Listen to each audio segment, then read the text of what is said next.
بسم اللہ الرحمن الرحیم۔ السلام علیکم ورحمۃ اللہ۔ یہ میں اقتباس یا سمجھ لیں کوئی ایک چیپٹر ہے، حیات الصحابہ کی ایک بک ہے، اس کے اندر ایک چیپٹر ہے حضرت حسن رضی اللہ تعالیٰ عنہ کے بیانات۔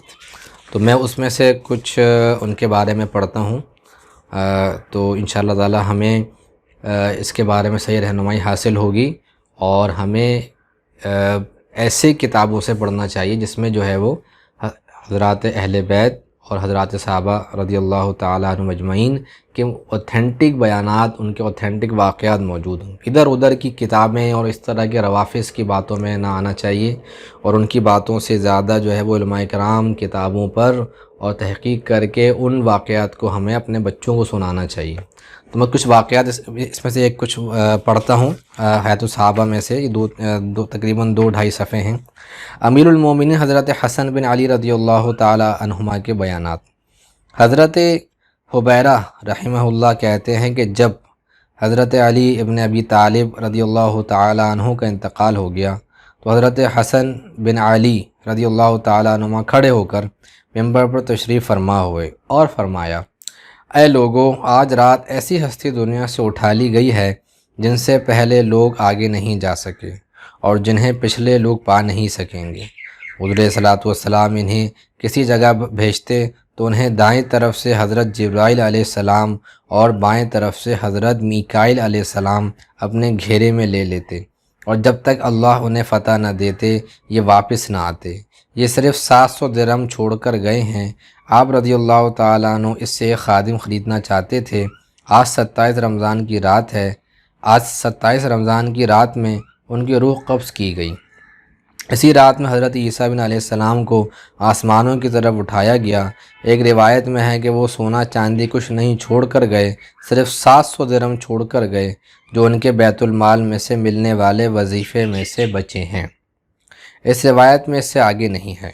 جب حضرت علی رضی اللہ تعالیٰ عنہ شہید ہو گئے تو حضرت حسن رضی اللہ تعالیٰ عنہ نے کھڑے ہو کر بیان فرمایا۔ اب یہ دوسری روایت اس کے اندر بیان ہو رہی ہے۔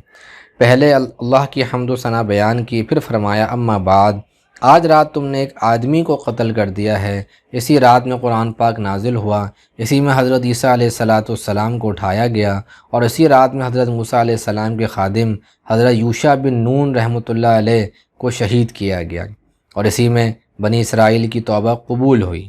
طبرانی کی روایت میں اس کے بعد یہ ہے کہ پھر حضرت حسن رضی اللہ تعالیٰ عنہ نے فرمایا کہ جو مجھے جانتا ہے وہ تو جانتا ہے، اور جو مجھے نہیں جانتا میں اسے اپنا تعارف کرا دیتا ہوں۔ میں حضرت محمد مصطفیٰ صلی اللہ علیہ وسلم کا بیٹا حسن ہوں۔ میں حضور کو اپنا باپ اس وجہ سے کہہ رہا ہوں کہ حضرت یوسف علیہ السلام نے حضرت ابراہیم اور حضرت اسحاق علیہ السلام کو اپنا باپ کہا ہے، حالانکہ یہ دونوں ان کے دادا پردادا تھے۔ پھر انہوں نے یہ آیت پڑھی جس میں صورت یوسف کا قول ہے، وَاتَّبَعْتُ مِلَّةَ آبَائِي إِبْرَاهِيمَ وَإِسْحَاقَ وَيَعْقُوبَ، سورہ یوسف آیت نمبر 38۔ اور میں نے اپنے ان باپ دادوں کا مذہب اختیار کر رکھا ہے، ابراہیم کا، اسحاق کا اور یعقوب کا علیہ السلام۔ پھر اللہ کی کتاب میں سے کچھ اور پڑھنے لگے، پھر حضور کے مختلف نام لے کر فرمایا، میں بشارت دینے والے کا بیٹا ہوں، میں ڈرانے والے کا بیٹا ہوں، میں نبی علیہ السلام کا بیٹا ہوں، میں اللہ کے حکم سے اللہ کا دعوت دینے والے کا بیٹا ہوں، میں روشن چراغ کا بیٹا ہوں، میں اس ذات کا بیٹا ہوں جنہیں رحمت للعالمین بنا کر بھیجا گیا، میں اس گھرانے کا فرد ہوں جن سے اللہ نے گندگی دور کر دی اور جنہیں خوب اچھی طرح پاک کیا، میں اس گھرانے کا فرد ہوں جن کی محبت اور دوستی کو اللہ نے فرض قرار دیا۔ چنانچہ جو قرآن حضرت محمد صلی اللہ علیہ وسلم پر اللہ نے نازل کیا اس میں اللہ نے فرمایا، قُلْ لَا أَسْأَلُكُمْ عَلَيْهِ أَجْرًا إِلَّا الْمَوَدَّةَ فِي الْقُرْبَى، سورہ شورى آیت نمبر 30۔ آپ ان سے یوں کہیے کہ میں تم سے کچھ مطلب نہیں چاہتا بجز رشتہ داری کی محبت کے۔ طبرانی کی دوسری روایت میں یہ مضمون بھی ہے کہ حضور علیہ السلام انہیں جھنڈا دیا کرتے، اور جب جنگ میں گھمسان کا رن پڑتا تو جبرائیل علیہ السلام ان کے دائیں جانب آ کر لڑتے۔ راوی کہتے ہیں یہ رمضان کی 21ویں رات تھی۔ حاکم کی روایت میں یہ بھی ہے کہ میں نبوی گھرانے میں سے ہوں۔ حضرت جبرائیل علیہ السلام آسمان سے اتر کر ہمارے پاس آیا کرتے اور ہمارے پاس سے آسمان کو اوپر جایا کرتے۔ اس روایت میں اسی آیت کا یہ حصہ بھی ہے، وَمَن يَقْتَرِفْ حَسَنَةً نَزِدْ لَهُ فِيهَا حُسْنًا، سورہ شورى آیت نمبر 23. اور جو شخص کوئی نیکی کرے گا ہم اس میں خوبی زیادہ کر دیں گے. یہاں نیکی کرنے سے مراد ہمارے سارے گھرانے سے محبت کرنا ہے.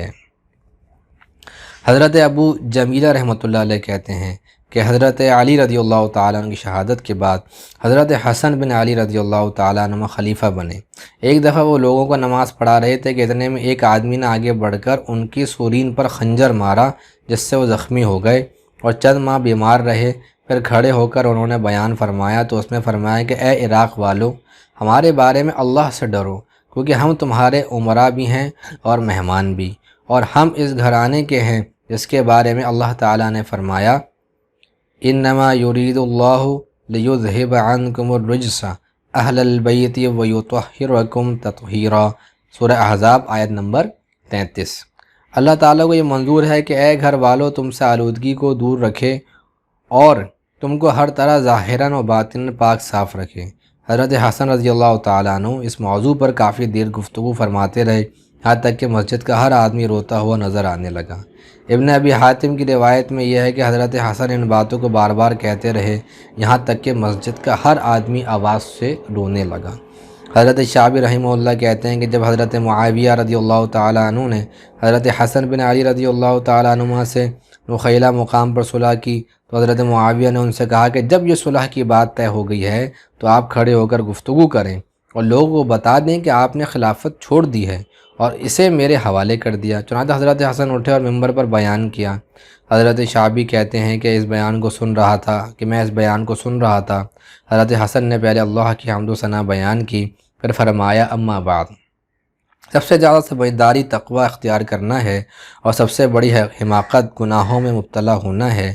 میرا اور حضرت معاویہ رضی اللہ تعالیٰ عنہ کا خلافت کے بارے میں آپس میں اختلاف تھا. یا تو یہ میرا حق تھا جسے میں نے حضرت معاویہ رضی اللہ تعالیٰ عنہ کے لیے اس لیے چھوڑ دیا تاکہ اس امت کا آپس کا معاملہ ٹھیک رہے اور ان کے خون محفوظ رہیں، یا کوئی اور اس خلافت کا مجھ سے زیادہ حقدار ہے تو اب میں نے یہ خلافت اس کے حوالے کر دی ہے. اور یہ آیت تلاوت فرمائی وَإِنْ أَدْرِي لَعَلَّهُ فِتْنَةٌ لَكُمْ وَمَتَاعٌ إِلَىٰ حِينٍ.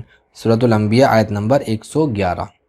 اور میں بالتعین نہیں جانتا کہ کیا مصلحت ہے، شاید وہ تاخیر عذاب تمہارے لیے صورتاً امتحان ہو اور ایک وقت یعنی موت تک زندگی سے فائدہ پہنچانا ہو.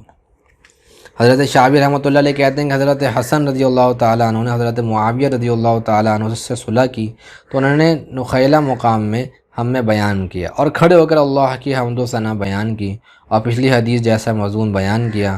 اور آخر میں مزید یہ بھی ہے کہ اسی پر اپنی بات ختم کرتا ہوں اور میں نے اپنے لیے اور تمہارے لیے اللہ سے استغفار کرتا ہوں.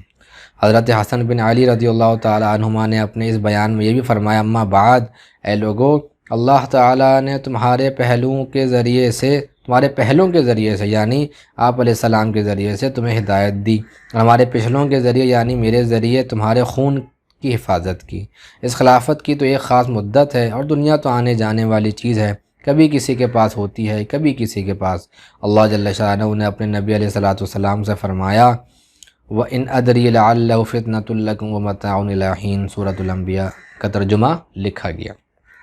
تو اللہ تعالیٰ میرے محترم دوست ورگو، حضرات اہل بیت رضوان اللہ تعالیٰ عنہ مجمعین، صحابہ کرام رضی اللہ تعالیٰ عنہ مجمعین کی جو ہے وہ ہم سب کو جو ہے کامل محبت نصیب فرما دے، اور جو ہے وہ ان کے اتباع ہم سب کو نصیب فرما دے. آپ اپنی آنکھوں سے اپنے کانوں سے سن رہے ہیں اور اس کتاب کو پڑھ کے اپنی جو ہے وہ اس کی تحقیق کریں کہ حضرت حسن رضی اللہ تعالیٰ عنہ کیا فرما رہے ہیں. دو چیزیں انہوں نے بیان فرما دی کہ یا تو یہ میرا حق تھا میں کسی کو دے رہا ہوں، یا تو یہ ہے کہ مجھ سے زیادہ کوئی حقدار ہے اور جو ہے مجھ سے زیادہ کوئی جو ہے وہ اس حکومت کو سنبھالنے والا ہے تو میں اسے دے رہا ہوں. تو صحابہ رضی اللہ تعالیٰ عنہ اجمعین بے شک وہ انسان تھے، ان کے اندر کچھ ایسی چیزیں ہو جایا کرتی تھی جو ایک عام انسان کے اندر ہو جاتی ہیں، لیکن وہ سارے کے سارے محفوظ تھے. انبیاء علیہ السلام معصوم تھے، ان سے کوئی گناہ نہیں ہو سکتا، کوئی خطا نہیں ہو سکتی. اور اسی طرح سارے صحابہ رضی اللہ تعالیٰ عنہ مجمعین جو ہے وہ کیا تھے، وہ سارے کے سارے محفوظ تھے. اللہ تعالیٰ نے ان کے تمام لغزشیں معاف کر دی، اور جو بھی کچھ لغزشیں ہیں اب وہ جو ہے وہ ان پر آپ چھوڑ دیں. اب وہ جو ہے ان کا وہ جانے، وہ اللہ کی ذات جانے، وہ اللہ تعالیٰ ان کا جو ہے وہ فیصلہ فرمائیں گے. ہمیں اپنی کانوں کو، اپنی زبانوں کو ان کے غلط چیزوں سے جو ہے وہ گندہ نہیں کرنا چاہیے اور اوتھینٹک کتابوں سے پڑھنا چاہیے. السلام علیکم ورحمۃ اللہ وبرکاتہ.